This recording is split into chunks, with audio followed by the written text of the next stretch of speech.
పరిశుద్ధుడు అయిన మా తండ్రి, ప్రేమ కలిగిన దేవ తండ్రి, ఇంతవరకు పాటల ద్వారా మిమ్మల్ని గణపరుచున్నామని నమ్ముచున్నాం. తిరిగి సమయం అందు గ్రంథంలో మీరు ఇచ్చినటువంటి లేఖనాలను మేము పరిశీలన చేస్తుండగా మా బ్రతుకులను వాటి ద్వారా మార్చుకొని దిద్దుకొని మరణించిన మీదట ఉన్నతమైన మీ లోకానికి చేరుకున్నటకు లేఖనాలే మాకు ఆధారమై ఉంటుండగా తండ్రి, అటు లేఖనాలను ఈ సమయం అందు మేము పరిశీలన చేస్తుండగా సహాయం చేయండి, జ్ఞానంతో నింపండి, తగిన వాక్శక్తిని నాకు అనుగ్రహించమని ప్రాధేయపడుచున్నాం. వినబోతున్నటువంటి మా అందరకు వినగలిగిన చెవులను, గ్రహించగలిగే హృదయాన్ని మా అందరకు దయచేయమని ఈ యొక్క వాక్య పరిచయం అంతటిలో మీ సన్నిధిని తోడుగా ఉంచి మమ్మల్ని అందరినీ బలపరచమని ఆ ప్రభువైన క్రీస్తు నామంలో ప్రార్థించి వేడుకొనుచున్నాం మా పరమ తండ్రి, ఆమేన్.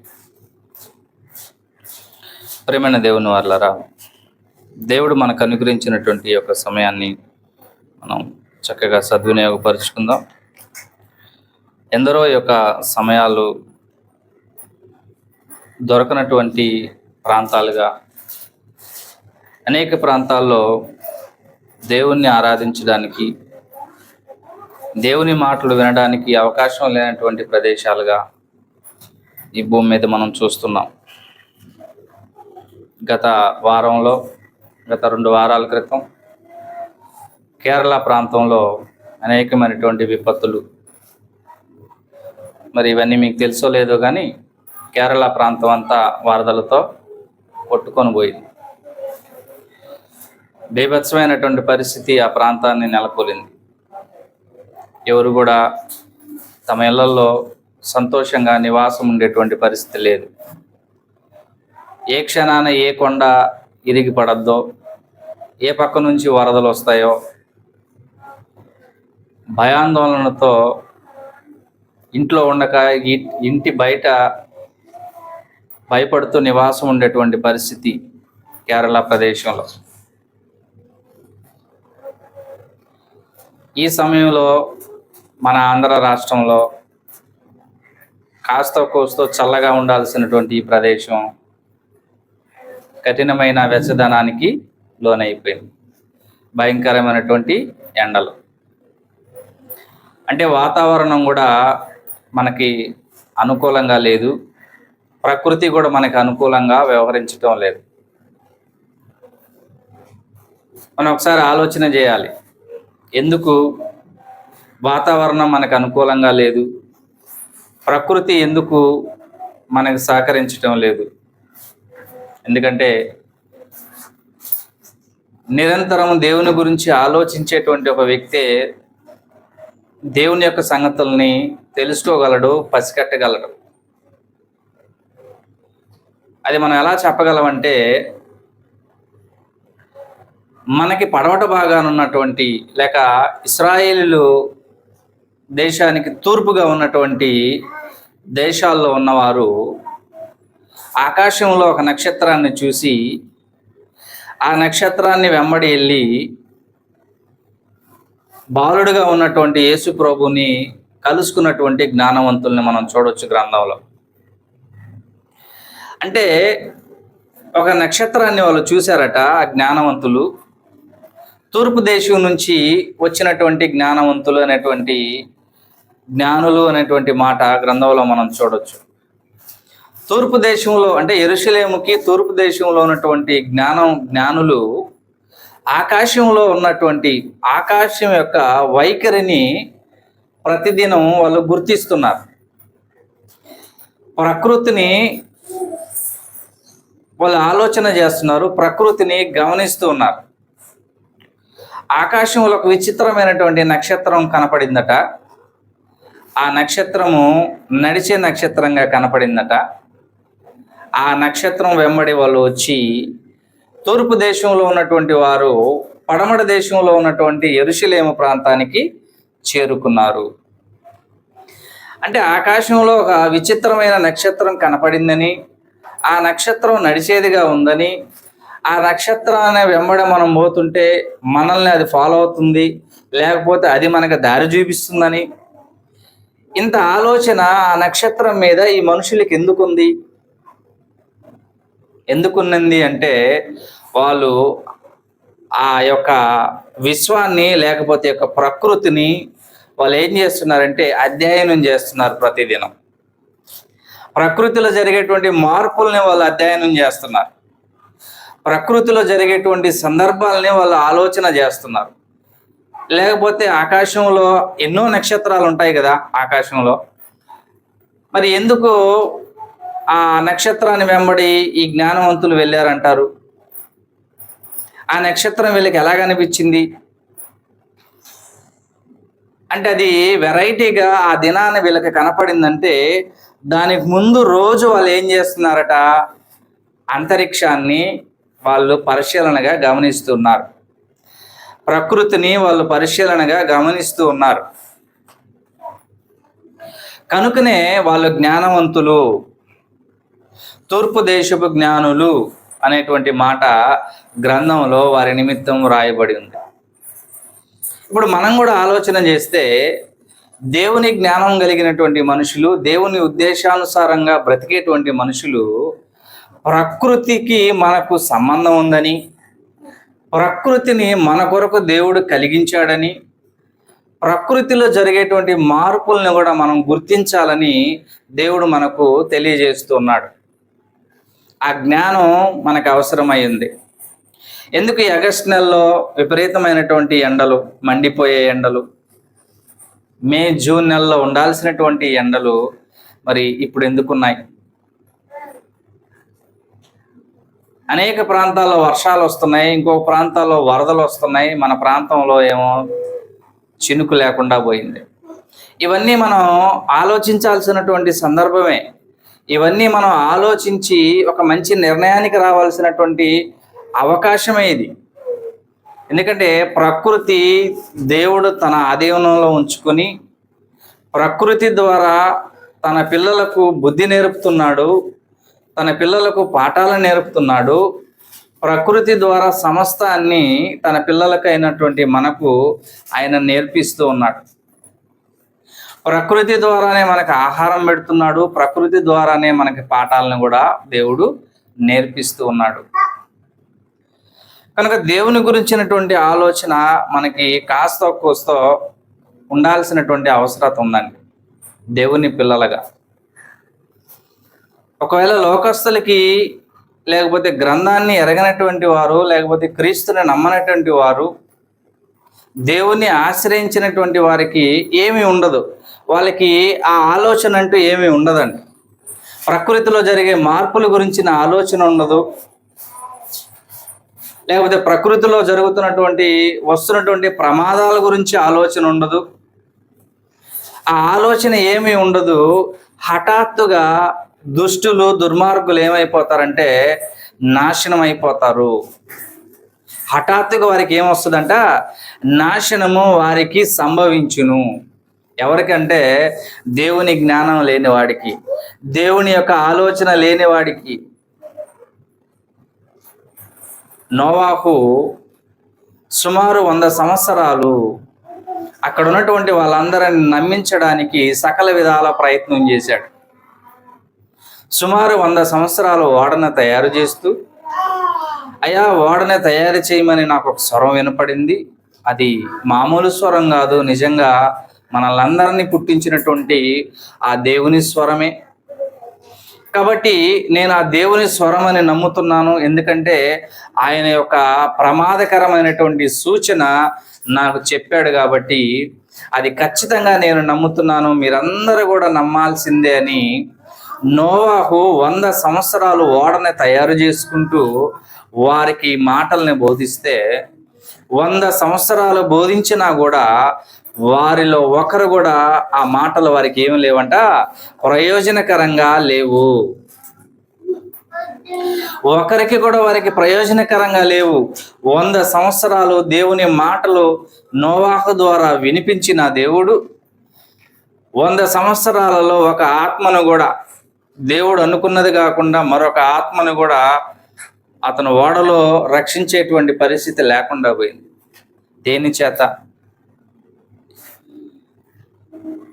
నోవాహు ముందుగానే ఎరుగుతున్నాడు, దేవుని యొక్క ఆ శబ్దాన్ని వింటూ నమ్ముతూ ఉన్నాడు. అయితే అక్కడ ఉన్నటువంటి ప్రజలందరూ ఆకాశం నుంచి 4 చినుకులు పడ్డప్పుడు అప్పుడు వాళ్ళు అనుకుంటున్నారు, ఇదేంది ఇప్పుడు చినుకులు పైనుంచి ఏదో పడుతున్నాయి నీళ్లు అని. అది ఒక రాత్రి కల్లా ఏమైపోయింది, బీభత్సమైనటువంటి వర్షంగా మారిపోయింది. అంటే మనిషికి ప్రమాదం ముంచుకొచ్చేంత వరకు కూడా దుష్టుడట ఆ ప్రమాదాన్ని పసికట్టలేడు. అర్థమవుతుంది నేను చెప్పి? దుష్టుడు, అవిశ్వాసి తనకొచ్చేటువంటి ప్రమాదాన్ని పసికట్టలేడు. ఎందుకంటే అట్టి జ్ఞానము వాడికి ఇవ్వబడదు. ఎప్పుడైతే ఒక మనిషి దేవుని గురించినటువంటి ఆలోచన కలిగి ఉంటాడో, దేవుని మీద ప్రేమ కలిగి ఉంటాడో, దేవుడు అనేటువంటి భావంతో ఎవడైతే జీవిస్తుంటాడో అలాంటి వ్యక్తికి ముందుగానే సూచనలు అర్థమైపోతాయండి. ముందుగానే సూచనలు అర్థమైపోతాయి.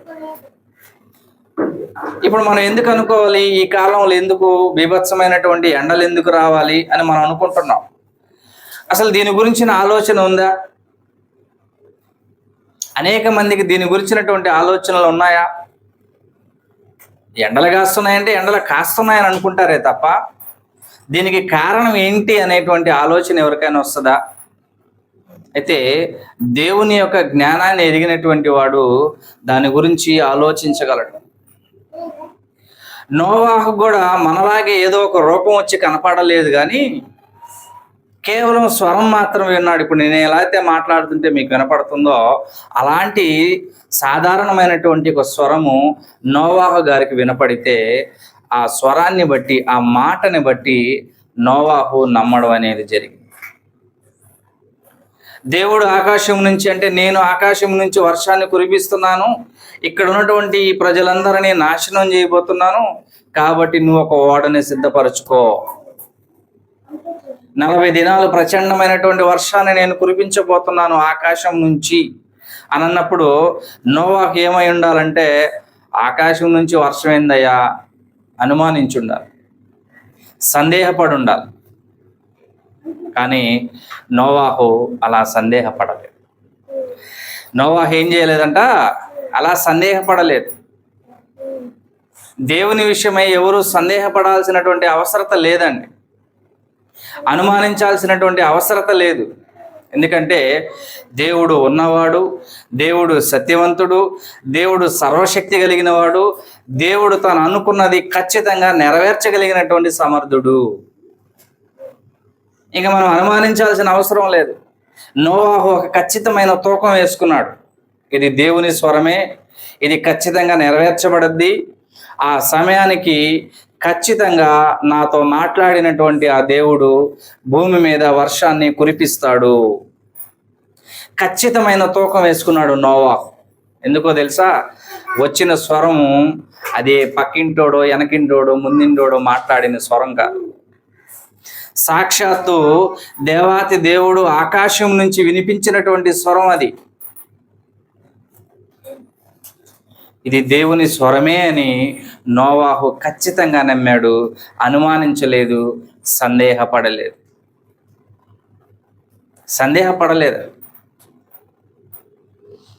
ఒక గుడ్డోడికి యేసు ప్రభు తన ఉమ్ము నేల మీద రాసి, నేల మీద వేసి, దాన్ని బురద చేసి కళ్ళకు పూసి, నువ్వు వెళ్ళి ఆ కోనేటిలోకి వెళ్ళి కళ్ళు కడుక్కో అన్నప్పుడు దీనికి ఎవరైనా ఒప్పుకుంటారు? అసలు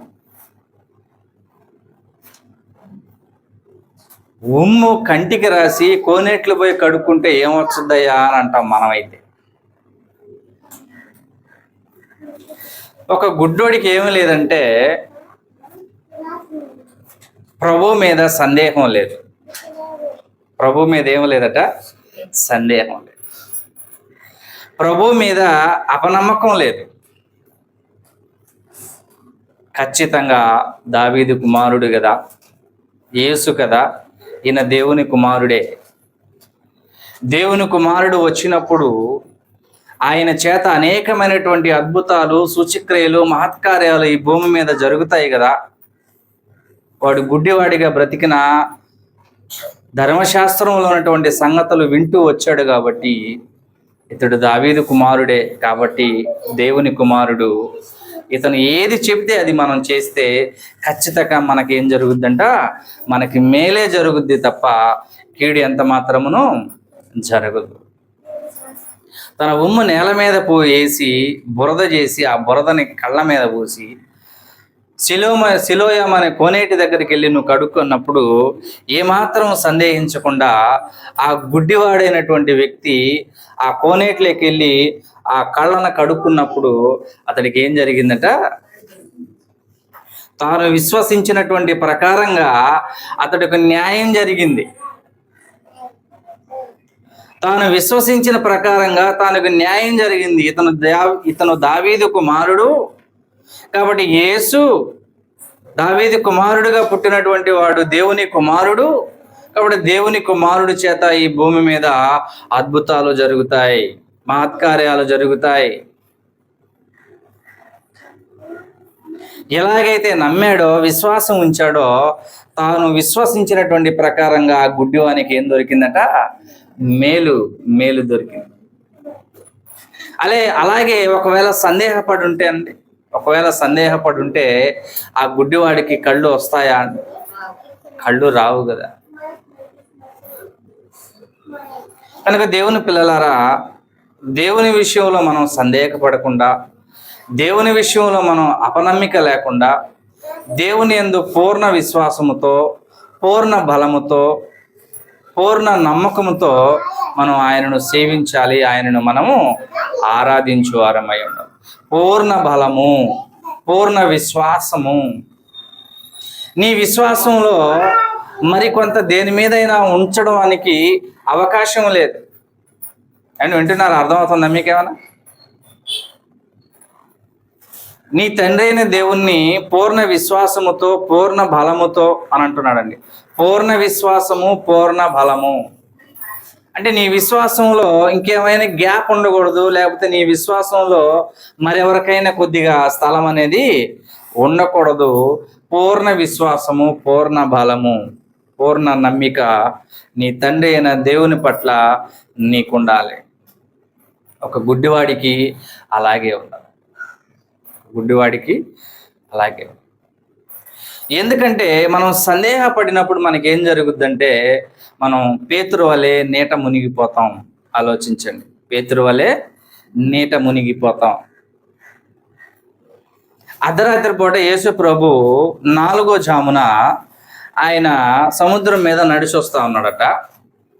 ఈ లోపల శిష్యులు ఏం చేశారంటే ఆయనకి ఎదురుగా ఓడలో పోతా ఉంటారు. వీళ్ళు కొద్దిగా అంత దూరం చూసినప్పుడు ప్రభువుని దెయ్యం అనుకొని భయపడ్డారు. ఈ లోపల నేను దెయ్యాన్ని కాదయ్యా, నేనే అని ప్రభు చెప్తాడు.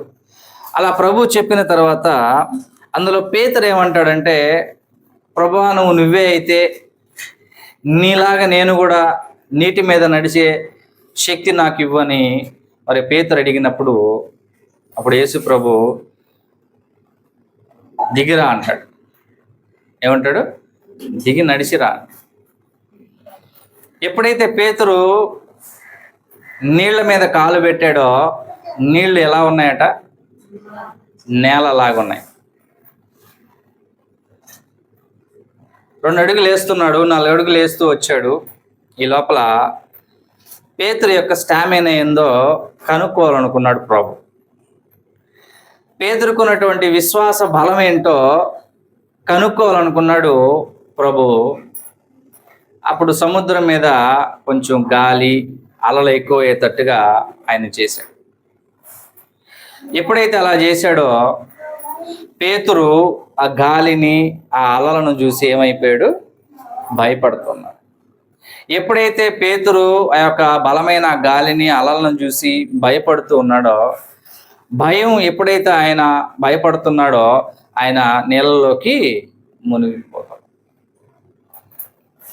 దేని చేత నీళ్ళలో మునిగిపోయాడు? దేని చేత నీటి మీద నడుస్తున్నాడు? ఆయన కొంత దూరం నీటి మీద నడవగలిగాడు, తర్వాత నీటిలో మునిగిపోసాగాడు.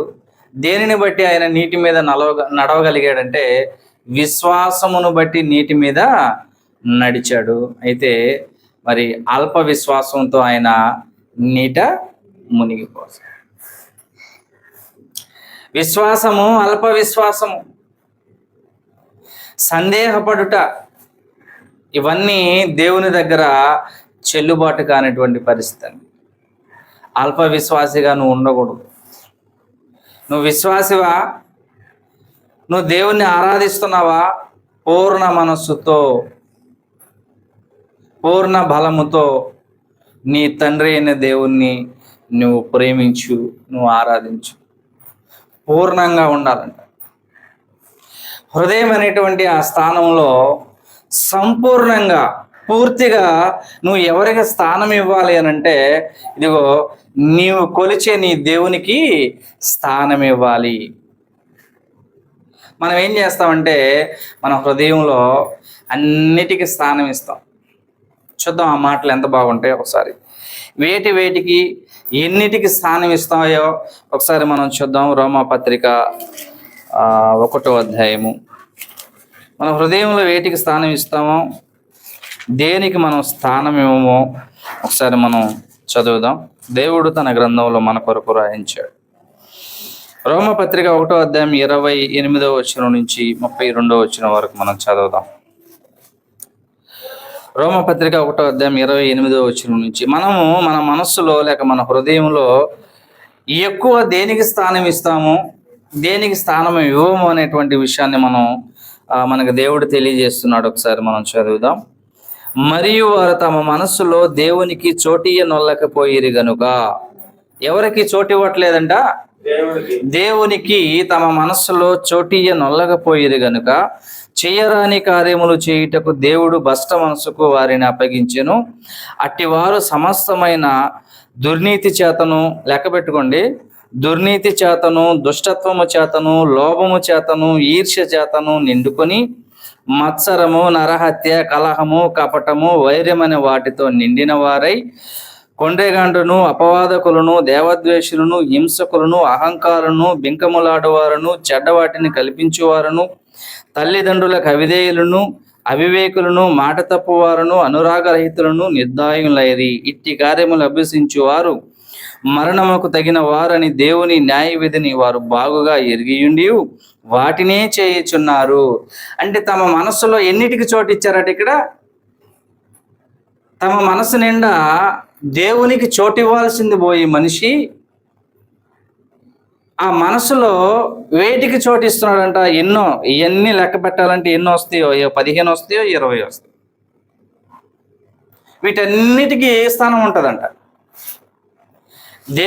మనిషి హృదయంలో ఇన్నిటికి స్థానం ఉంటుంది కాబట్టి దేవుడు ఏం చేయబోతాడంటే అక్కడ ఉండబోడు.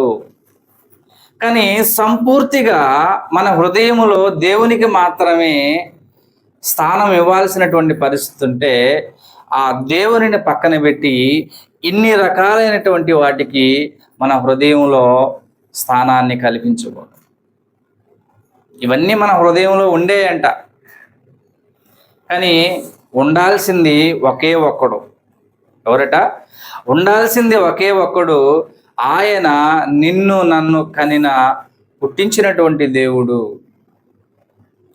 అందుకే పై వచనంలో అన్నాడు, 28వ వచనంలో, మరియు వారు తమ మనస్సులో దేవునికి చోటియ నొల్లకపోయిరు గనుక. మన మనస్సులో దేవునికి చోటు ఇవ్వాలట. మన మనసు నిండా పూర్ణ హృదయముతో, పూర్ణ ఆత్మతో, పూర్ణ శక్తితో నీ తండ్రి అయిన దేవుని మాత్రమే నీవు ఆరాధించాలి, పూజించాలి, ప్రేమించాలి. పూర్ణ హృదయముతో తండ్రిని ఆరాధిస్తే ఈ కింద చదివినటువంటి ఇవన్నీ కూడా మనలో ఉండవండి. ఇవన్నీ కూడా మనలో ఉండడానికి అవకాశం లేదు. ఒకవేళ ఇవి మనలో ఉంటే ఆ పరిశుద్ధుడు మనలో ఉండడు. అందుకే సందేహం అనేటువంటిది మనలో లేకుండా దేవుని కలిగినటువంటి మనం సంపూర్ణంగా చేసేదేదో ఎలా చేయాలంటే సంపూర్ణంగా, పరిపూర్ణంగా మనం చేయాలి దేవుని ఆరాధన. మన జీవితాన్ని సంపూర్ణంగా దేవునిలోనే కొనసాగించుకునేటట్టు మనం ప్రయత్నం చేయాలి. ఒక కాలు దాని మీద, ఇంకో కాలు దీని మీద ఒకవేళ మనం వేసి ప్రయాణం చేస్తే మనకు దొరికేటువంటి ప్రతిఫలం ఏంటి చెప్పండి? పెద్దలు అంటారు కదా, 2 పడవల మీద కాలు పెట్టబాకు. 2 పడవల మీద కాలు పెడితే తర్వాత ఏం జరగద్ది? అదనమాట. ఏ పడవలోకి పోం, నీళ్ళలో పడతాం, సముద్రంలో పడిపోతాం. 2 పడవల మీద కాలు పెట్టకూడదు. నువ్వు దేవుణ్ణి నమ్మకుండా ఉన్నావా? మంచిదే, అలాగుంటే కొద్ది రోజుల తర్వాత అయినా నమ్ముతావు. లేకపోతే దేవుణ్ణి నమ్మావా? పరిపూర్ణంగా ఉండు. చల్లగానైనా ఉండు, వెచ్చగానైనా ఉండు. చల్లగానైనా ఉండు, వెచ్చగానైనా ఉండు. ఒకవేళ చల్లగా ఉంటే వాటిని వేడి చేసుకోవచ్చు, అవి వేడి అవుతాయి. లేకపోతే వేడిగా ఉంటే వేడి నీళ్ళని మనం ఉపయోగించుకోవచ్చు. చల్లగా ఉంటే చల్ల నీళ్ళు మనకు ఉపయోగించుకోవచ్చు. కానీ నులివెచ్చగా ఉంటే నులివెచ్చని నీళ్ళు ఉపయోగపడతాయా? చల్లగా అయినా ఉన్నా ఉపయోగపడతాయి, వెచ్చగా అయినా ఉన్నా ఉపయోగపడతాయి. నులివెచ్చని ఆ జీవితం అనేది దేవునికి అంగీకారం లేనటువంటి జీవితము. అందుకే అంటాడు, నువ్వు చల్లగానైనాడు, వెచ్చగానైనా, నిలువెచ్చగా మాత్రం నీవు ఉండబాకు. అది దేవునికి అంగీకారమైనటువంటి జీవితము కాదు. అందుకే అంటున్నాడు, పూర్ణ హృదయముతో నీ తండ్రి అయిన దేవుని నువ్వు ఆరాధించాలి. ఎప్పుడైతే నీ భక్తిని ఇలాగ నువ్వు కొనసాగించుకుంటావో, ఈ లోకాన్ని విడిచే దినం ఒకరోజు ఉంది. ఆ దినాన నీకు ఖచ్చితంగా ఆ న్యాయాధిపతి నీకు న్యాయం చేస్తాడు. దేన్ని ఆశ్రయించి ప్రభు దగ్గరికి నువ్వు వచ్చావో, దేనికోసం నువ్వు ప్రభువుని ఆశ్రయిస్తున్నావో, వెంబడిస్తున్నావో, అది నువ్వు మరణించిన తర్వాత అందరి న్యాయాధిపతి అయినటువంటి దేవుడు నీకు ఖచ్చితంగా న్యాయం చేకూరుస్తాడు. నీ మరణ అనంతరం నీకు మేలు జరుగుద్ది, నీకు న్యాయం దొరుకుతుంది. ఒకవేళ ఇక్కడ నువ్వు దేవునికి అన్యాయంగా నువ్వు కానీ బ్రతికితే, నువ్వు మరణించిన తర్వాత నీకు అన్యాయమే అక్కడ దొరుకుతుంది. నీవు ఇక్కడ న్యాయంగా బ్రతికితే, దేవుని దగ్గర నువ్వు ఒప్పుకున్నటువంటి ఒప్పుకోలికి న్యాయంగా కానీ నువ్వు జీవించగలిగితే, ఇక్కడ నమ్మకంగా నువ్వు జీవించగలిగితే, నీవు మరణించిన తర్వాత నీకు అక్కడ న్యాయం జరుగుద్దండి. సర్వశక్తి కలిగినటువంటి దేవుడు, ఆయన ఎవరి సలహాలు తీసుకోడు. అక్కడ నేను నరకంలో పంపించమంటావా, లేకపోతే పరలోకానికి ఇవ్వమంటావా అని అక్కడ ఇంకెవరు సలహా చెప్పాల్సిన అవసరం లేదు ఆయనకు. ఇంకెవరైనా ఏదైనా చెప్తే కానీ ఈయన్ని పరలోకమో లేకపోతే నరకానికో వేసే పరిస్థితి లేదండి. దేవుడు తన్ను తానుగా నిర్ణయం తీసుకుంటాడు ఆయన. ఎందుకంటే ఆయన సర్వాధికారం కలిగినటువంటి దేవుడు. ఆయనకి ఇంకెవరు సలహా చెప్పాల్సినటువంటి అవసరత ఆయనకి లేదండి. కాబట్టి ఆ న్యాయాధిపతి మనం మరణించిన తర్వాత మనకి న్యాయం చేకూర్చాలంటే మనం ఇక్కడ న్యాయంగానే బ్రతకాల. బాప్టిజం ద్వారా మనం ఒప్పుకునేటువంటి ఒప్పుకోలికి తగ్గట్టుగా మన జీవితాన్ని మనం మలుచుకోవాలి. బాప్టిజం పొందేటప్పుడు మనం ప్రామిస్ చేస్తాం, ఇక నుంచి ప్రభు నా రక్షకుడు, నా పాపాలన్నిటినీ పోగొట్టుకోవడానికి నేను ప్రభు దగ్గరికి వచ్చాను, పరిశుద్ధమైనటువంటి జీవితాన్ని జీవించడానికి, పరిశుద్ధాత్మని పొందడానికి నేను వచ్చాను. నా జీవిత మరణ దినము వరకు నేను ప్రభువులో కొనసాగుతాను, ప్రభు సహవాసంలో కొనసాగుతాను, ఆత్మచేత నడిపింపబడతానని బాప్టిజంలో మనం ఇచ్చినటువంటి ఆ ప్రామిస్ ఒప్పుకోలు ఏదైతే ఉందో దానికి తగ్గట్టుగా మన జీవితాన్ని మనం దిద్దుకోవాలి. అప్పుడు ఎప్పుడో చేసిన ప్రామిస్ మర్చిపోయారండి? అందరూ మర్చిపోంటారు. నాకైతే మర్చిపోయారా? పెళ్ళిళ్ళు కూడా ప్రామిస్ చేస్తారు కదా, పెళ్ళి మరుస రోజే మర్చిపోతారండి. పెళ్ళి మరుస రోజే మర్చిపోయి ఉండొచ్చు బహుశా. కానీ మనం ఇచ్చినటువంటి వాగ్దానము మనం మర్చిపోయినా మరువని దేవుడు ఒక ఆయన ఉన్నాడు. బాగా గుర్తుపెట్టుకోండి. దేవుడు ఎవరట? మరువని దేవుడు. అసలు ఆ మాట ఎంత బాగుందండి. దేవుడు ఎలాంటి వాడట? మరువని దేవుడు.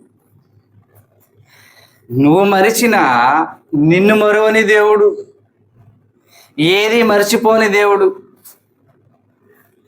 నువ్వు మాట్లాడే మాట నుంచి నువ్వు చేసే ప్రతి క్రియ, నీ మరణ దినము వరకు నీ హృదయంలో ఎన్ని ఆలోచిస్తావో వీటన్నిటిని కూడా ఆయన మరువని దేవుడు.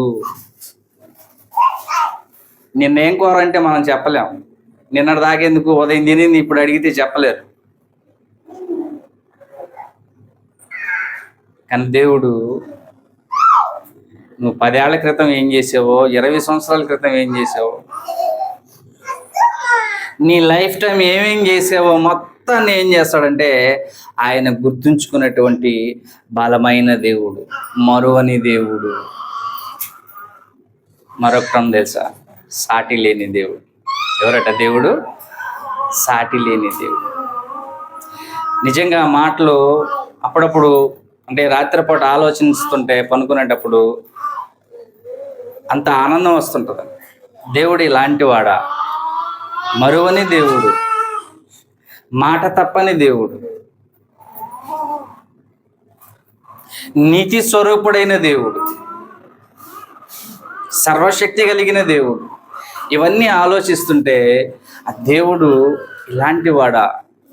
అంత సంతోషం, ఆనందం, భయము ఇవన్నీ మన హృదయాల్లో పుడతాయి. అలాంటి సాటి లేని దేవుణ్ణి ఎరిగినటువంటి మనము మన జీవితాన్ని ఎలా అయితే మనం మొదట్లో మనం ప్రామిస్ చేసామో బాప్టిజం పొందేటప్పుడు, మన జీవితాన్ని ఆ విధానంలోనికి మనం నడిపించుకోవాలి తప్ప మనం చేసినటువంటి ఆ ప్రామిస్ని మనం మర్చిపోయి జీవించకుండా మనం చూసుకోవాలి. అన్యాయమైనటువంటి జీవితాన్ని మనం జీవించకుండా చూసుకోవాలి. ఎందుకంటే న్యాయాధిపతి ఒక ఆయన ఉన్నాడు. ఆయన ఖచ్చితమైన తూకంతో మనకి ఏం చేస్తాడంట? న్యాయం చేకూరుస్తాడు. తీర్పు తీర్చేటువంటి దేవుడు ఎలాంటి తీర్పు తీరుస్తాడంటే ఆయన మొహాన్ని చూసి తీర్పు తీర్చేవాడు కాదు. వీడు బలవంతుడనో, జ్ఞానవంతుడనో, డబ్బున్నోడనో ఇలాంటి పరిస్థితులను చూసి తీర్పు తీర్చే దేవుడు కాదట ఈ దేవుడు. లోకంలో తీర్పులు జరుగుతాయి. ఎవడి దగ్గర బలం ఉంటే వాడు చెడ్డోడైనా వీడు మంచోడయ్యా అంటాడు.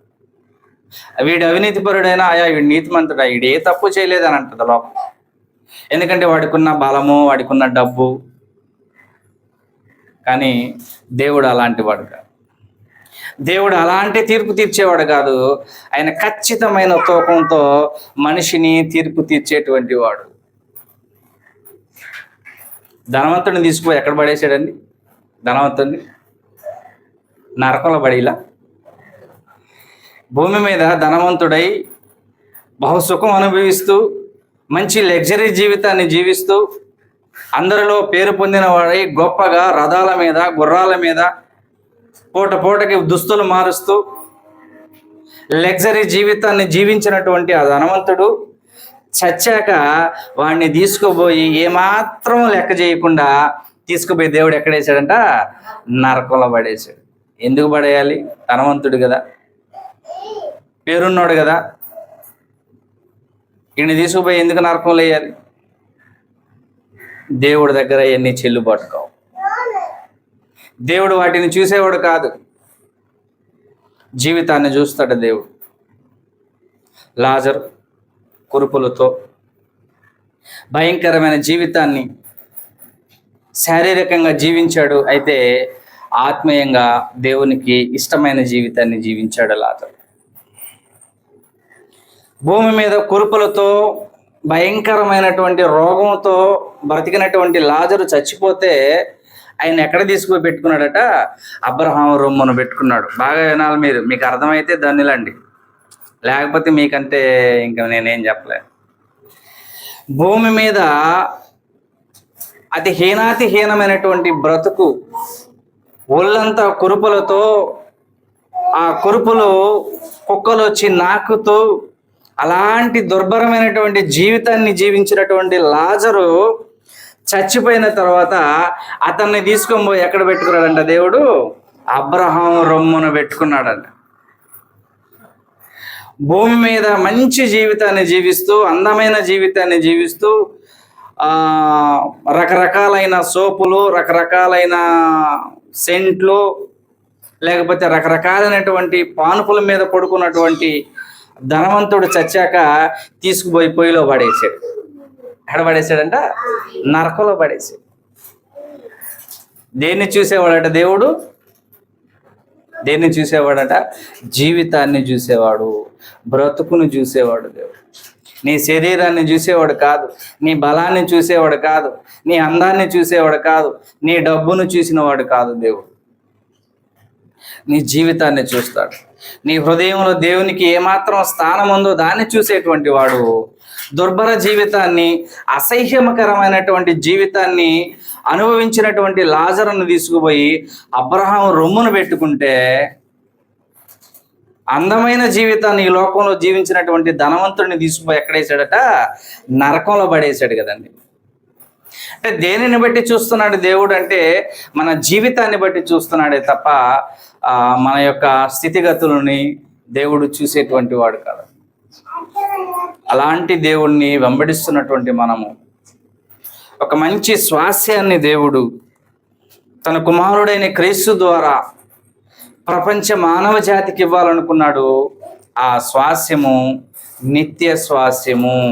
ఏంటంట? నిత్య స్వాస్యము. చదువుదాం మనం హెబ్రీ పత్రిక. ఇందాక మనం చదివాం వాక్పఠన భాగం. హెబ్రీ పత్రిక చక్కగా మీరు గ్రంథాన్ని నేర్చుకోవాలండి. ఎందుకంటే గ్రంథాన్ని మనం నేర్చుకోకపోతే, దేవుడు మనకి ఇచ్చినటువంటి మాటలను మనం నేర్చుకోకపోతే మన జీవితాన్ని మనం మార్చుకోలేమండి. హెబ్రీ పత్రిక 9వ అధ్యాయం 15వ వచనంలో, ఈ హేతువు చేత మొదటి నిబంధన కాలంలో జరిగిన అపరాధముల నుండి విమోచనము కలుగుటకై ఆయన మరణము పొందినందున పిలువబడిన వారు నిత్యమైన స్వాస్యమును గూర్చిన వాగ్దానము పొందు నిమిత్తము ఆయన కృత నిబంధనకు మధ్యవర్తి అయి ఉన్నాడు. క్రీస్తుని గురించి చెబుతూ, క్రీస్తట నిత్యమైన స్వాస్యాన్ని దేవుడు మనకు అనుగ్రహించడానికి మధ్యవర్తిగా, ఒక నాయకుడిగా ఈ తన కుమారుడైన క్రీస్తుని లోకానికి దేవుడు పంపించడం అనేది జరిగింది. నిత్యమైన స్వాస్యము. అబ్రహామును తన తండ్రి ఇంటి నుంచి పిలిచినటువంటి దేవుడు, నిన్ను ఆశీర్వదిస్తున్నాను, అనేక జనములకు తండ్రిగా నిన్ను నియమిస్తున్నాను, నేడు నీవు నివసించే ఈ భూభాగాన్ని నీ సంతానానికి స్వాస్యంగా ఇస్తాను అని అన్నాడండి. కనానీయులు నివసించేటువంటి ఆ భూభాగం మొత్తాన్ని నీ సంతానానికి స్వాస్యంగా నేను ఇస్తాను అని అన్నాడు. ఆ దేవుడిచ్చినటువంటి మాట ప్రకారంగా ఇశ్రాయేలు ప్రజలు, అనగా అబ్రహాము సంతానమైనటువంటి ఇశ్రాయేలు ప్రజలకు కనాను భూభాగాల మొత్తాన్ని దేవుడు ఏం చేశారు? వారికి స్వాస్యంగా ఇచ్చాడు. 430 సంవత్సరాల క్రితం భక్తుడైనటువంటి అబ్రహాము గారికి ఇచ్చినటువంటి వాగ్దాన ప్రకారంగా ఆ వాగ్దానాన్ని నెరవేర్చుకున్నటకు మోషేని నాయకుడిగా దేవుడు నియమించుకున్నాడు. అబ్రహాంకు ఒక మాట ఇచ్చాడు. ఏమని ఇచ్చాడంటే, నేడు నీవు నివసిస్తున్నటువంటి ఈ భూభాగాన్ని నీ సంతానానికి, నీ 4వ తరానికి ఈ భూభాగాన్ని మొత్తాన్ని నేను స్వాస్యంగా ఇస్తానని వాగ్దానం చేశాడు. అబ్రహాముకి వాగ్దానం చేసిన 430 సంవత్సరాల తర్వాత అబ్రహాముకి ఇచ్చినటువంటి వాగ్దానాన్ని నెరవేర్చుకున్నటకు మోషేని దేవుడు నాయకుడిగా నియమించుకున్నాడా లేదండి? మోషేని నాయకుడిగా నియమించుకున్నాడు. మోషే బలవంతుడై, జ్ఞానవంతుడై, ధైర్యవంతుడై ఫరో రాజుని ఎదిరించి మహత్కార్యాలను, సూచక్రియలను ఆ దేశంలో జరిగించి ధైర్యంగా ఫరోని ఎదుర్కొని నిలబడి దేవుని ప్రజలను, లేక అబ్రహాము సంతానమైనటువంటి ప్రజలందరినీ వాగ్దాన భూమికి చేర్చడానికి ఏం చేశాడు? మోషేని దేవుడు ఏర్పాటు చేసుకున్నాడు. అది జరిగిందా? జరిగింది. 40 సంవత్సరాలు వారిని అరణ్యంలో నడిపించుకుంటూ వస్తూ కనాను భూభాగం మొత్తాన్ని అబ్రహాము సంతానానికి స్వాస్యంగా ఇచ్చాడండి. అయితే అబ్రహాముకి ఇచ్చినటువంటి మాటని నెరవేర్చుకున్నటకు మోషేని నాయకుడిగా ఎంచుకుంటే, ప్రపంచ మానవ జాతికి దేవుడు జగత్తు పునాది వేయబడక మునిపే ప్రామిస్ చేశాడు. ఏమని? క్రీస్తులో మిమ్మల్ని అందరినీ నేను ఏర్పరచుకుంటున్నాను. ప్రపంచ మానవ జాతికి దేవుడు ఇచ్చినటువంటి వాగ్దానాన్ని నెరవేర్చుకున్నటకు ఎవరిని పంపించాడంట ఈ లోకానికి? యేసు ప్రభుని ఈ లోకానికి పంపించాడు. అబ్రహాం ఇచ్చినటువంటి మాటను నెరవేర్చుకున్నటకు మోషేని ఎలాగైతే నియమించుకున్నాడో, అలాగే ప్రపంచ మానవ జాతికి దేవుడిచ్చినటువంటి వాగ్దానాన్ని నెరవేర్చుకున్నటకు యేసు ప్రభుని నియమించాడు దేవుడు. ఆయన క్రొత్త నిబంధనకు మధ్యవర్తి అయి ఉన్నాడు. పరలోకమందున్నటువంటి దేవునికి, భూమి మీద ఉన్నటువంటి మనుషులకు మధ్యవర్తిగా ఎవరున్నారట? యేసు ప్రభు ఉన్నాడు. మధ్యవర్తిగా యేసు ప్రభు ఎందుకు వచ్చాడంటే, మనుషులందరి కొరకు తాను ప్రాణం పెట్టి వారిని రక్షించి దేవుని దగ్గరకు చేర్చాలి. మోషే కూడా ఎంతో కష్టాన్ని అనుభవించి, శ్రమను అనుభవించి వాగ్దాన భూమికి ఏం చేశాడు? ఈ ప్రజల్ని నడిపించుకుంటూ తీసుకుని వెళ్ళాడు. అయితే ఆయన మార్గ మధ్యంలోనే మోషే మరణించడం అనేది జరిగింది. కానీ యేసు ప్రభు అలా జరగలేదు. యేసు ప్రభు అలా జరగలేదు. ఆయన సంపూర్ణంగా దేవుని చిత్తాన్ని ఈ భూమి మీద సంపూర్ణంగా నెరవేర్చాడు యేసు ప్రభు. ఎలా అంటే, తను ప్రాణం పెట్టాడు, తిరిగి లేచాడు. ప్రాణం పెట్టాడు, ఏం చేశాడు? తిరిగి లేచాడు. తాను ప్రాణం పెట్టాడు, మరణించాడు, మన కొరకు మరలా ఆయన తిరిగి లేచాడు. ఎందుకు మన కొరకు ఆయన తిరిగి లేచాడంటే, మనల్ని అందరినీ కూడా ఆయన లేపబోతున్నాడు. ఒకరోజు చనిపోయినటువంటి వారందరినీ కూడా ఆయన మరలా ఏం చేయబోతున్నాడు? లేపబోతున్నాడు. లేపినటువంటి వారందరినీ తన రాజ్యంలో ఉండడానికి, లేక పరలోక రాజ్యంలోనికి చేర్చడానికి మరలా ఆయన ఏం చేయబోతున్నాడట? రాబోతున్నాడు.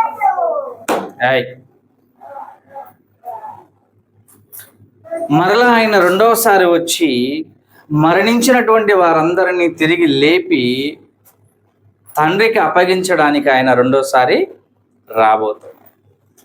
అంటే అబ్రహాము గారికి ఇచ్చినటువంటి మాట ప్రకారంగా ఆ శ్వాసాన్ని ఆ ప్రజలకు అప్పగించడానికి మోషేను ఎలాగైతే నాయకుడిగా ఎంచుకున్నాడో, అలాగే మనుషులందరి యొక్క అపరాధాలని క్షమించి పరలోకాన్ని లేక నిత్యమైన స్వాస్యంలోనికి నడిపించడానికి దేవుడు యేసు ప్రభుని నియమించుకున్నాడు. యేసు ప్రభు ద్వారా నిత్యమైన స్వాస్యము, గుర్తుపెట్టుకోండి బాగా. మోషే ద్వారా ఇవ్వబడినటువంటి స్వాస్యము భూ సంబంధమైనది.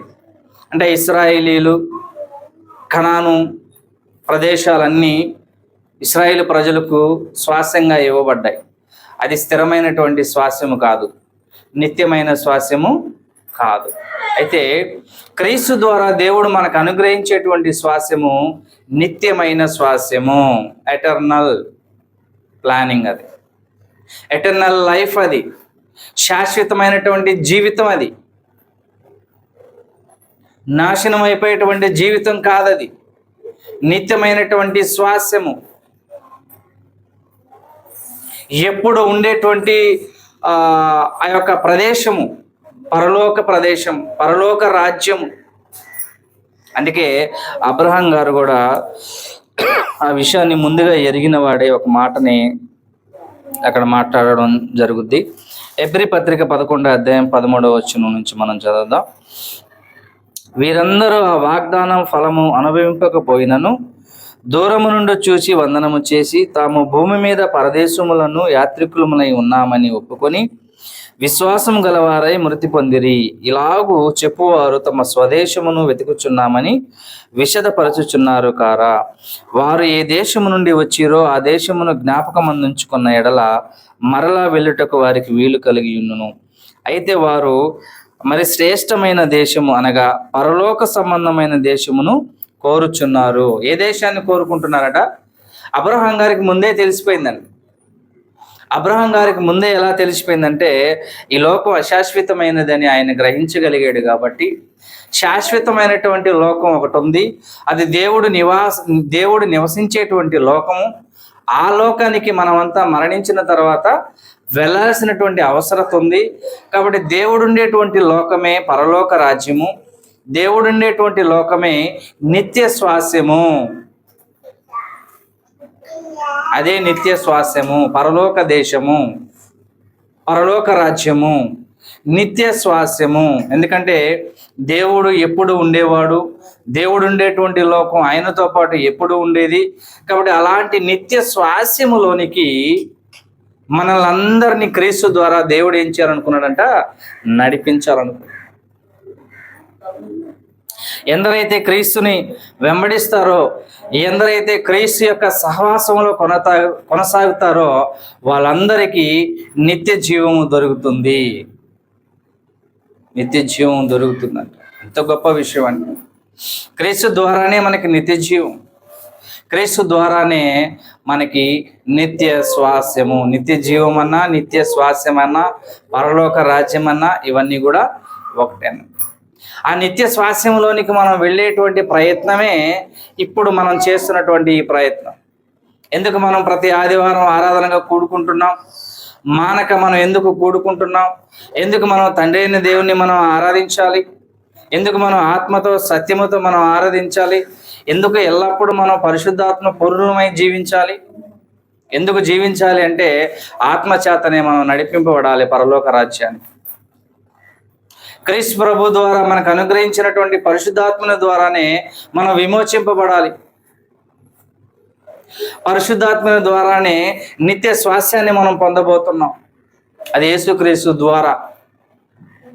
కనుక దేవుని ప్రియులారా, మోషే గారి ద్వారా ఇశ్రాయేలు ప్రజలకు ఆనాడు ఇవ్వబడినటువంటి స్వాస్యము అది భూ సంబంధమైనటువంటి స్వాస్యము. ఇప్పుడు అసలు ఇశ్రాయేలు ప్రజలు కూడా లేరండి. ఇశ్రాయేల్ ప్రజలే లేరు, చాలా తక్కువ మంది. వాళ్ళకి ఇవ్వబడినటువంటి భూభాగాలన్నీ అనేక మంది ఆక్రమించేసుకుని ఉన్నారు ఇవాళ. అది భూ సంబంధమైన స్వాస్యము. కానీ ఇక్కడ అంటున్నాడు క్రీస్తు ద్వారా 9వ అధ్యాయము హెబ్రీ పత్రిక 15వ వచనంలో చెప్పిన ప్రకారము క్రీస్తు ద్వారా ప్రతి మనిషికి నిత్య స్వాస్యము దేవుడు అనుగ్రహించాలని ప్రయత్నం చేస్తున్నాడు. అందుకొరకే ఆయనను మధ్యవర్తిగా నిలబెట్టాడు. ఇంకా విషయం ఏంటో తెలుసా? సత్యానికి పరిశుద్ధతను సత్యమును మరణము బంధించలేదు. తెలుసా అండి మీకు? పవిత్రతకు, పరిశుద్ధతని, సత్యమును మరణము జయించలేదు. క్రీస్తు మరణించాడా? మనందరి పాపాల నిమిత్తం మరణించాడా? అయితే మరణము ఆయనను బంధించి ఉందా? ఇంకెప్పటికి లేలేదా యేసు ప్రభు? 3వ దినాన మృత్యుంజయుడై తిరిగి లేచాడు కదండి. ఆయన లేవడంలో గల ఉద్దేశం ఏంటంటే మరణము పరిశుద్ధతను, పవిత్రతను, సత్యాన్ని సమాధి చేయలేదు. పరిశుద్ధతను, పవిత్రతను మరణము సమాధి చేయలేదట. మరణము గెలుస్తుంది. ఏం చేస్తుందట? మరణము గెలుస్తుంది.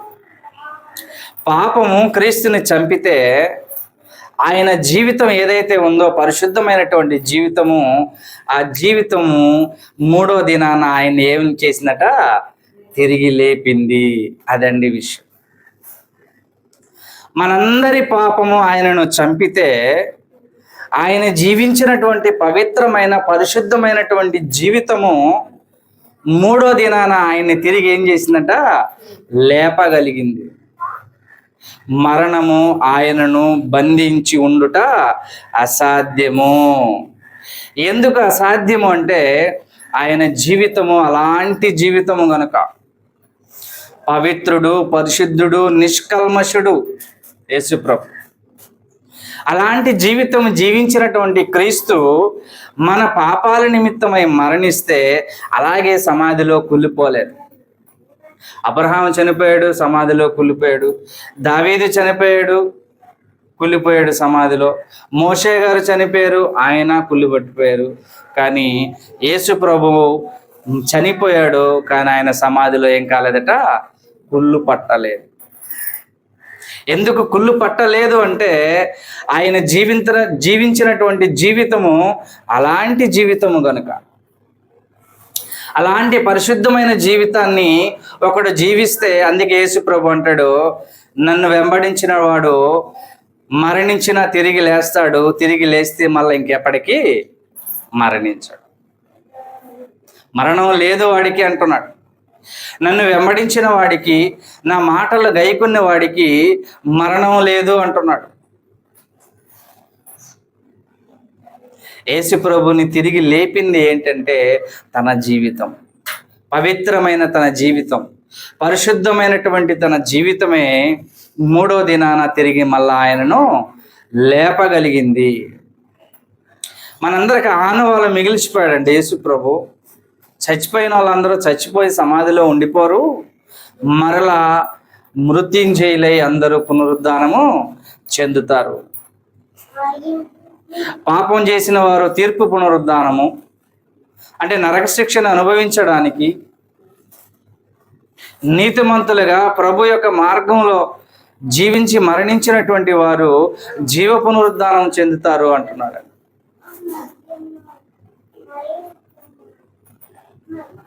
గొంగలి పురుగు మీ అందరికి తెలుసుగా? ఎంతమందికి తెలుసు గొంగలి పురుగు? చూసారా ఎవరైనా?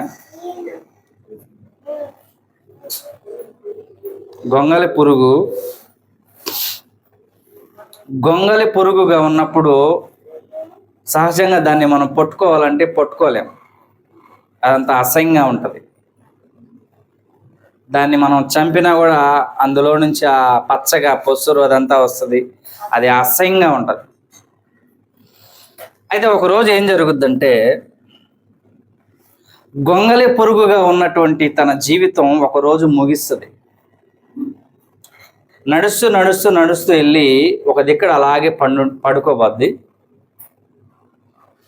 దాని మీద ఒక చిన్న గూడులాగా వచ్చేస్తుంది, మట్టి గూడు. కొద్ది రోజుల తర్వాత దాని లోపల నుంచి ఏమొస్తుందట బయటికి? సీతాకోక చిలుక వస్తుంది. గొంగలి పురుగు మరణించిన తర్వాత అందులో నుంచి ఏమొస్తుందట బయటికి? చీత. అందులో ఉన్నటువంటి జీవితం, మొదటి జీవితం అసహ్యకరమైనటువంటి జీవితం. ఎప్పుడైతే రెండో జీవితాన్ని అది పురస్కరించుకుంటుందో ఆ రెండో జీవితము అందరికీ ఆహ్లాదకరమైనటువంటి జీవితం. ఇవాళ గొంగల పురుగునైతే ఎవరు పిల్లలు కొట్టుకోరు, కానీ సీతాకోక చిలుక అంటే ఎంతమందికి ఇష్టం లేదు? ఎంతమందికి ఇష్టం లేదు? చేతులు ఎత్తండి. ఎంతమందికి ఇష్టం లేదంటే ఎవరు ఎత్తరు? ఎందుకంటే అందరికీ ఇష్టమే కదండి. సీతాకోక చిలుకలు అంటే అందరికీ ఇష్టమే. ప్రపంచంలో సీతాకోక చిలుకల్లో కొన్ని వందల వేల రకాలైనటువంటి సీతాకోక చిలుకలు ఉన్నాయి. పోలీసు వాళ్ళు కూడా వాటిని పట్టుకుంటారు. ఎలా అంటే వాటిని ఇతర దేశాల్లో ఇంకా అందమైన సీతాకోక చిలుకలు ఉంటాయి. వాటిని కొంతమంది ఏం చేస్తారంటే అక్రమంగా తీసుకొని వచ్చేసి ఇంకొక దేశంలో, అంటే మన దేశంలో ఆ బ్రీడ్ని మనం పెంచుకోవాలి, మన దేశంలో కూడా అవి బాగుంటాయని తెచ్చుకుంటుంటారు కొంతమంది.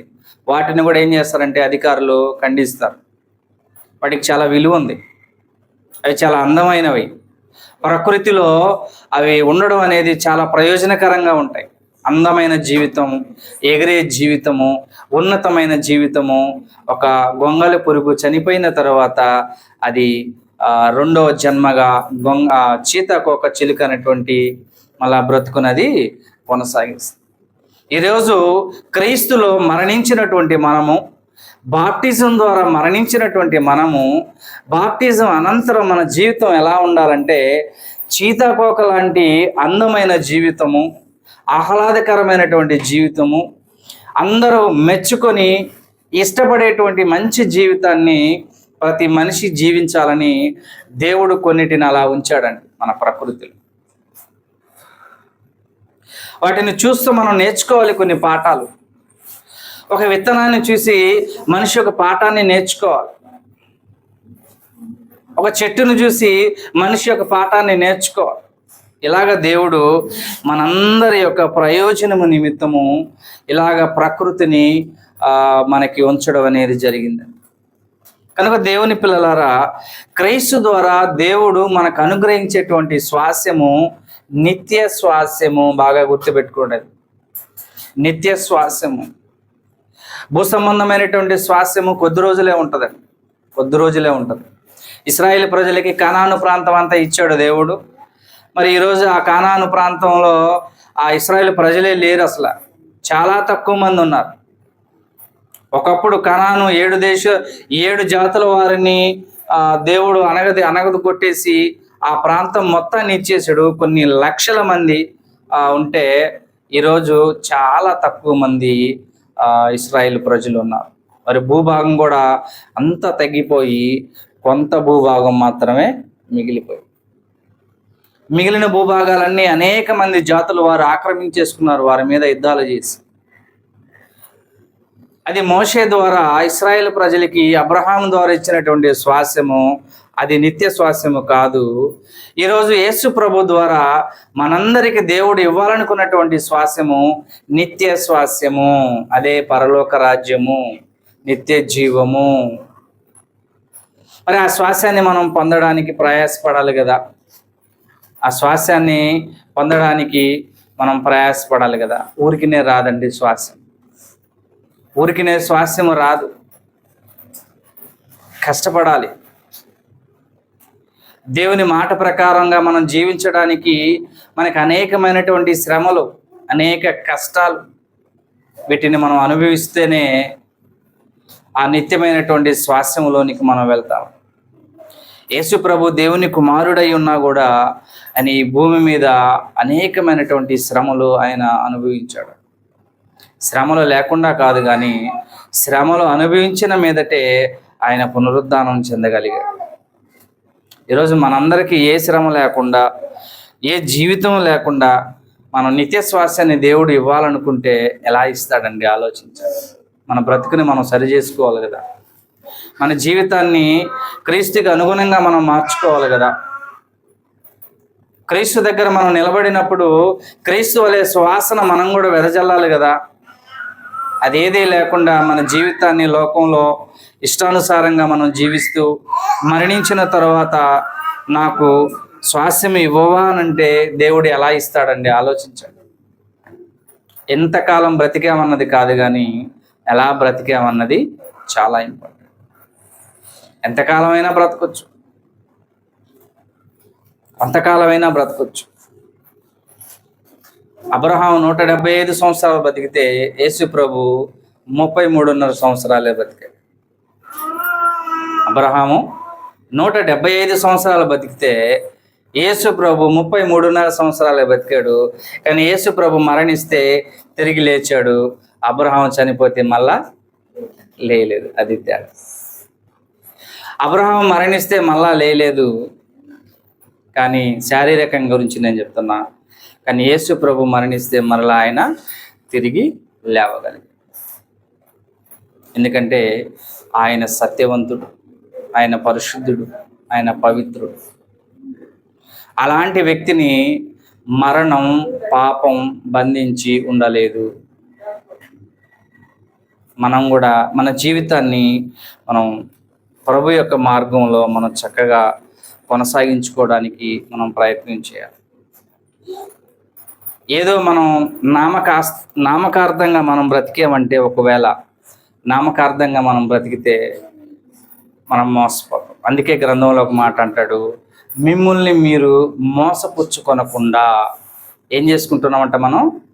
మనల్ని మనం మోసపుచ్చుకుంటున్నాం. ఎలా మోసపుచ్చుకుంటున్నాం అంటే, దేవుని మాట ప్రకారంగా మనం జీవించకుండా కేవలం ఆరాధనకు వచ్చిపోయినంత మాత్రాన అది మనకు ప్రయోజనకరంగా లేదు. మనల్ని మనం మోసపుచ్చుకుంటున్నట్టే. నేను ప్రతి ఆదివారం ఆరాధనకు పోతున్నాను కదా, కాబట్టి నేను చనిపోయానంటే పరలోకానికి వెళ్ళిపోతాను అనుకుంటున్నామేమో. మనం మోసపోతాం. జాగ్రత్త. మన జీవితాన్ని మనం దేవునికి అనుగుణంగా మనం మార్చుకోకపోతే, జీవితం లేకుండా జీవితం లేకుండా ఓన్లీ మనం వచ్చిపోవడం అనేది మాత్రమే జరిగితే మరి దానికి ప్రతిఫలం పరలోకం మనకి దొరుకుతూ మనం జీవితాన్ని దేవుని సన్నిధిలో మనం చూపించాలి. దేవునికి వాడబడేటువంటి ఒక పాత్ర, మనమంతా పాత్రలం అయినప్పుడు వాడబడే పాత్రగా మనం ఉండాలి. డబ్బులు పెట్టి ఒక పాత్రను మనం కొనుక్కున్నాం, ఒక వస్తువును మనం కొనుక్కున్నాం, ఒక వాషింగ్ మిషన్ కొనుక్కున్నాం అనుకోండి. వాషింగ్ మిషన్ కొనుక్కునే వాళ్ళంతా ఎందుకు కొంటారు చెప్పండి? సింపుల్గా ఉతికేసుకోవాలి బట్టలు, కష్టపడకుండా శ్రమ పడకుండా బట్టలు ఉతుక్కోవాలి. కాబట్టి 20,000 30,000 పెట్టి ఆ వాషింగ్ మిషన్ అనేది కొనుక్కుంటాం. తెచ్చి ఇంట్లో పెట్టిన తర్వాత అది పని చేయకుండా కాముగా ఉందనుకో, ఏమైనా మనకు ఉపయోగమేనా? క్రీస్తు ద్వారా కడిగేసిన నిన్ను, క్రీస్తు రక్తంతో కడిగేసిన నిన్ను ఈ పాత్ర ఉపయోగపడకపోతే మరి దేవుడు దాన్ని ఏం చేయబోతాడు? ఎన్నిసార్లు తోమినా కూడా ఇది పాటుకు రాలేదనుకోండి, తోమిన వెంటనే పాటుకు వస్తే ఆ పాత్రను మనం ఎక్కడ పెడతాం? బాగా చెప్పండి. తోమిన వెంటనే పాటుకు వచ్చింది అనుకోండి, శుభ్రపడిపోయింది అనుకోండి, ఆ పాత్రను ఎక్కడ పెడతాం? చక్కగా సెల్ఫ్లో పెడతాం, అరమరలో పెట్టుకుంటాం, భద్రంగా ఉంచుకుంటాం. ఎన్నిసార్లు తోమినా అది పాటుకు రాలేదనుకోండి, అట్టాటి ఎత్తుకుపోయేవాడు ఒకడు వస్తుంటాడు రోడ్డు మీద, ఈదుల్లో. తెలుసా? ఎవరు చెప్పండి? పాత సామాన్లు ఒకడు తిరుగుతాడు, వాడికి పడేస్తాం. ఎందుకు? ఇది పనికిరాదు, ఇది మా ఇంట్లో పనికిరాదు. వాడు తీసుకుపోయి దాన్ని ఏం చేస్తాడట? దాన్ని నలిపి గందరగోళం చేసి దాన్ని మిషన్లో పడేసి పాడైన ప్రదేశంలో ఉంచుతాడు దాన్ని తీసుకుని. అయితే మనం కూడా అలాంటి జీవితం. దేవుడు తన వాక్యం అనే ఉదక స్నానం చేత మనల్ని పవిత్రపరుస్తూ ఉన్నప్పుడు దాని ద్వారా మనం పవిత్ర పడకపోతే, శుద్ధిగా చేయకపోతే, మార్చబడకపోతే ఇక ఈ పాత్రని దేవుడు ఏం చేయబోతాడండి? పనికిరాని పాత్రగా మార్చి బయట పడవేసి. కానీ మన యొక్క పాత్ర, మనం దేవుని పాత్రలమి, మనం దేవునికి అనుగుణంగా మనం దేవుని యొక్క ఇష్టమైనటువంటి జీవితాన్ని మనం జీవించడానికి మనం ప్రయత్నించాలి. ఎందుకంటే మన జీవితాలని మనం సరిచేసుకోవాలి, మన బ్రతుకుల్లో మనం మార్చుకోవాలి. స్టిల్ ఈ టైంలో ఒకవేళ మనం మరణిస్తే నేను నిత్య శ్వాసాన్ని పొందే అర్హత నాకుందా? వింటున్నారమ్మా? ఈ సమయంలో ఒకవేళ మనకు మరణం వస్తే, మనం చనిపోతే నిత్య శ్వాసాన్ని పొందే అవకాశం నాకుందా? యేసు ప్రభు అంతటి పని చేసిన ఆయన కూడా మరి ఆయన దేవుణ్ణి గోజారుకుంటున్నాడు. తండ్రి, భూమి మీద నీవు నాకు ఇచ్చినటువంటి పనిని సంపూర్తి చేసి తిని, కొద్దిగా చేశాను కొద్దిగా విడిచిపెట్టాను అనలేదు. యోహాను సువార్త 17వ అధ్యాయంలో మాట అంటుంది, తండ్రి ఈ భూమి మీద నీవు నా కొరకు ఇచ్చినటువంటి పనిని నేను సంపూర్తిగా నెరవేర్చి తిని, కాబట్టి పూర్వం నీ దగ్గర ఉన్నప్పుడు నాకు ఏ మహిమైతే ఉన్నదో మరలా అదే మహిమ నాకు అనుగ్రహించు. ఏంటి? యేసు ప్రభు అలాంటి జీవితాన్ని జీవించినటువంటి యేసు ప్రభు, దేవుని యొక్క మాట పుల్లైనను సున్నాయినను తప్పకుండా భూమి మీద నెరవేర్చినటువంటి యేసు ప్రభు తండ్రిని వేడుకుంటున్నాడు, అయ్యా నీ దగ్గర నాకు ఏ మహిమైతే ఇదివరకు నిందో మళ్ళా అదే నాకు దయచేయి మహానుభావ అంటున్నాడు. మరి ఈరోజు మనం ఏమీ చేయకుండా ఆయన నుండి ఆ లోకానికి మనం వెళ్ళాలంటే మనం వెళ్ళే అవకాశాలు ఉన్నాయా? కనీసం గేటు దగ్గరికి పోయే అవకాశం ఆయన ఉందా? అందుకే ఇందాక చదివాను, మళ్ళా మీరు ఇళ్ల కాడికి వెళ్ళిన తర్వాత ఒకసారి చదువుకోండి.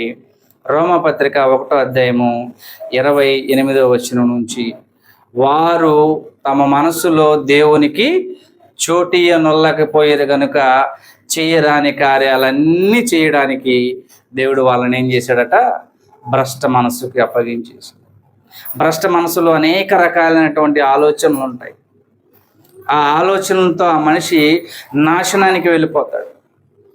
అయితే ఒక్క దేవుడిని మన హృదయంలో చోటు ఇవ్వగలిగితే మన జీవితం మారిపోద్ది.